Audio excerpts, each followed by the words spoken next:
Well, little turtle hatchlings have been heading to the outgoing tide on Woody Bay in Warham Beach on Bribie Island, and volunteer Diane Oxford was there to ensure they could cross the beach safely. She joins us now live, and I know you sent us some pictures as well, Diane. So what an awful time to be hatching and heading to the sea. I mean, what was happening on the beach this morning? We went down to check this last nest that was due to emerge, Lorna, and you just sort of clear a little bit of sand at the top of the nest, and there they all were waiting to emerge. So we woke them up, essentially. We didn't mean to, but we woke them up and they started wriggling around, and so we let them run. And a total of 122 made it to the ocean safely, and this is the one nest we were able to guarantee that all of them made it. They didn't encounter any predators on the way and didn't encounter any other impediments. So this was really amazing for us. And then, yes, yesterday at Woody, but this one was near the surf club at Warham, but yesterday at Woody Bay we had the same experience. And these were the last two nests that we were waiting to hatch, or hatch and emerge.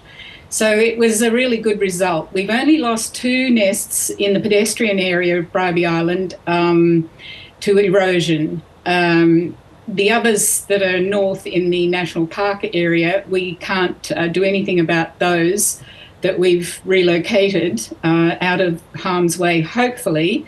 And until we know the extent of Alfred's damage, we won't know until we're allowed back into the national park. Diane, sorry, Diane, we were just looking at pictures of the coastal erosion and those tiny little turtles almost surfing straight down a bank. Is that what you're seeing? Yes. They hadn't. That isn't the extent of the erosion yet. We're waiting for the real extent of the erosion to come. This is just a small part of it. This nest was about 3 metres back from the edge of the dune anyway. The mother turtle climbed the dune and laid this nest right under that wire you can see, which is part of the fencing that is supposed to keep pedestrians off the dunes, because you want to make sure the dunes remain stable and the vegetation remains intact and all that sort of thing. But we smoothed the way for these little guys so they could just abseil down the dune or snowboard down the dune. Yeah, amazing. So how many nests have you been looking at over this nesting season? Well, the Bribie Island turtle trackers have had a total of 28 nests, but there have been a lot more in the northern area, in the Sunshine Coast Council area of the national park, which is north of Wellesby Lagoon. And in total, we've had almost 100 nests along the east coast of Bribie Island. So it's been a very busy and rewarding season. It's just that, up in the national park, we have the problems of predators, goannas, foxes, and pigs.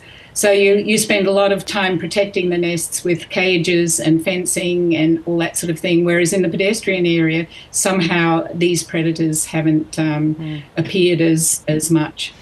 So we've had an easy time in the pedestrian area, but up in the national park area, it's just constant vigilance in protecting these nests, because these are the loggerhead turtles of the South Pacific Ocean are critically endangered, and the next step's extinction. So we have to do everything we can to protect the nests and ensure that these baby turtles reach the ocean. Well, these ones reached the ocean today was perfect. Oh, right. I was going to say that, because they've reached the ocean, but they're heading out into a cyclone. I mean, that can't be good, surely. Yeah.